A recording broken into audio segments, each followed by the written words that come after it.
God, it's been a while, hasn't it? Since we've hung out, dummy. You're always around your classmates. I barely even get to see you. Yeah, I know you don't mean to. It doesn't stop me missing you, though. Yeah, I have missed you. We used to do this, what, every week? Pick a restaurant we've never been, try the food, put it in our little book. Then it was every month. Now it feels like I have to drag you outside if I ever want to see you. It's like fighting tooth and nail. Hey, I said it's okay, didn't I? And, well, just let me complain a little. I can get it out my system, and we can keep having the best time, okay? I deserve a little bit of a moan every now and then. So, I had the chili cheese dog with sweet potato fries, of course, and a mango and passion fruit smoothie. What did you have again? Yeah, you've just devoured your whole plate. I can't even tell what it once was. Yes, I still carry the book around, just in case I catch you and we can go for a food outing. Now, come on, tell me what you had. This is important for the research of local dining in our town, and you know it is. Good. Thank you, my fellow scientist. And how would you rate it? Yeah, same for me. I'd probably give it an 8, but I think I'm gonna change mine to a 9 out of 10. The food was a good price. The menu was nice and diverse. They had some vegan on there, some gluten free, though I'm not touching either of those. And the food was great. However, definitely not a 9 out of 10 because portions were too small. But then I get to give it an extra point because I get to eat with my bestest friend in the whole world, which just makes all food taste better, I guess. What? I know it's cringy, okay? Listen, scientist, I must report findings truthfully, even if they may seem cringy to some. There, the Rocky Mountain is now on our list of conquered foods. So, we already paid. You want to go to the arcade or just walk home? Oh, your mum wants you back soon? That's fair. Let's head back together then. God, I'm so stuffed. Good thing we're walking home. I gotta walk off all this food hangover pronto. Hmm. So what's up with you lately? Why are you being so busy? Let me guess, your classmates wanted to go out and go bowling and do all these fun things, correct? So when it comes to us doing things together, you're too tired. Am I right? Hey, I get it. Too much social interaction, and I'm the same. That's how I knew. You're going out with them all the time, because you can't say no, or they get mad and don't like you as much. But, you know, always saying yes to the little adventures, you're gonna burn yourself out. You should be able to take time to rest, and, well, not have to worry that they're gonna ditch you. Come on, be honest with me. You had so much fun today. More than you do with them, right? I thought so. So, why are you burning yourself out by putting up this facade with them when you could just hang out with me? And then, if you're too tired, I get it. You can just chill for a bit, and then we can hang out another time. No, I'm not blaming you. It's not your fault. You're too nice to say no to them. And, well, I know I could never blame you for that. I think it's one of your best traits after all. Your kindness. Your need to help make everyone feel special. That's why you shine so bright every time I see you. It's your eyes. Your soul is filled with a kindness I've never seen anyone else possess. God, I'm rambling so much. We've nearly already reached my house. Do you want to come in for a little bit? come on. You said soon, but not that soon. What time did she actually say you had to be home? 7. So, yeah, just come in for like an hour. We can chill together. Maybe play some games. It's like a 5-minute walk home anyway. And your mom loves me. Of course she won't mind. Great. Okay. Enter my domain, you shall. God, it's a mess in here. I'm sorry. I would have cleaned up. I just didn't know if you, well, gonna come over. Let's go up to my room. My parents? Oh, they're out. They decide to go on some romantic getaway to reunite the dying flame in their relationship. So they won't be back till Monday. Hopefully it works at least. Their constant bickering is getting to me more. Yeah. Yesterday they were fighting on who used a spoon last. Because the person who used it last had to clean it up, and they just both refused. I ended up doing it, but God. Um, well, here's my beautiful room. Yes, I know it's messy. What can I say? Spend all my time in here interacting with stuff, and I get attached to the stuff, and I'm using the stuff, so that I don't put the stuff back where it belongs. And then it gets messy, so I clean it. And then the endless cycle continues. Messy. Again. You don't think it's that bad? Why, thank you, but I believe that's what people call Stockholm Syndrome. You're so used to the mess, you have adapted to no longer see it as a mess, but the norm. Yeah, I may not be a psychology major, just read a lot of books, okay? It's an interesting subject. Uh, I've been thinking, why is it that you hang out with those people so much? You told me so many times you don't like them. So, why do you do it to yourself? Just think about it. If you stop hanging out with them, you can start hanging out with me more. And then when you feel like you need a break from actually being around people, you can take a few days for yourself. It would be so much better for your mental health. I'm just saying this whole routine is just going to burn you out and ruin you, sooner or later. If you know that, then why do you do it? If you know you don't like them and it's hurting you in the long term, it's like you refuse to make any decisions that could be better for your life. You just settle for second best. It's pathetic. No, I'm not gonna shut up. Why the hell are you doing this to yourself when you know it's not good for you? You don't want to do it, so why do you keep doing it? No, you're not leaving. We're talking about this. No, I said you're not going.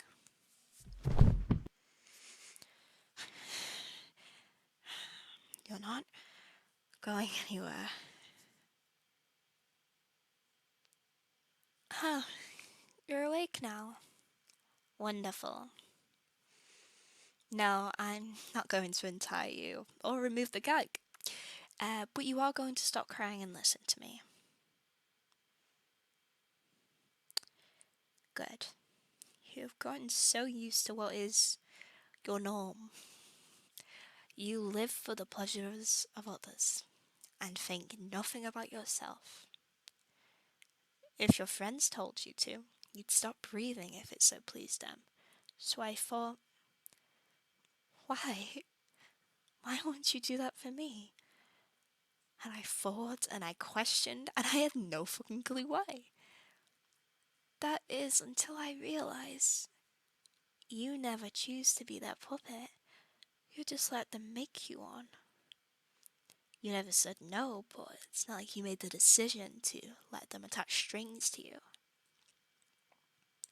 So it's only logical that you're too much of a coward to make the decision to stop it as well. You couldn't even decide to start doing it. And so, I've decided to make you fully mine. I'm making the decision that is best for you because you refuse to make any decisions for the better of your health. So I will do it for you. You're gonna stay here where you can sleep, relax, and spend time with me, which you've already admitted you like doing more than hanging out with them. So there's not really a loss here. So, I will keep you here until I know you're gonna grow a backbone and look after yourself. And if you never do, you're never getting out. So now, I'll take out the gag. But before then, I suggest you don't get any ideas of screaming. You see, I had a whole kitchen downstairs to pick. You know my dad's a chef. He's got a lot of knives. And if you so much as scream a word, I'll take this knife and give you something real to scream about, rather than a situation that is long term going to help you. Here. Good. Should have known you wouldn't try to scream. You couldn't even be bothered to get out of such a shit situation. Making the decision to tell someone you've been tied up and threatened with a knife would be too difficult for you. I won't get away with this. Who's gonna stop me? You? That wouldn't happen. Oh, my parents. You're relying on my parents because you know they're back Monday. You see, I lied. They've gone away for a lot longer. Forever, actually. They had to go away for my plan to work, so I made sure to get rid of them quick.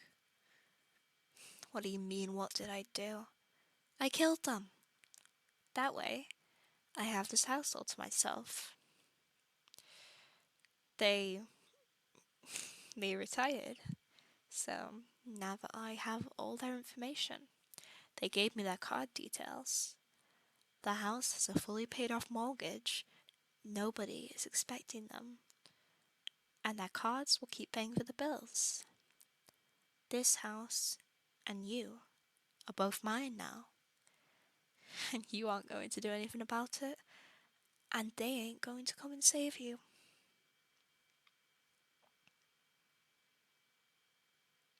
Why am I doing this? I'm doing this because I love you. Is it that hard to realize? I've loved you since the day I first laid eyes on you. I really want to make you all mine. Keep you captive in my arms. Watch as your eyes only had me to gaze at. But I resisted that urge.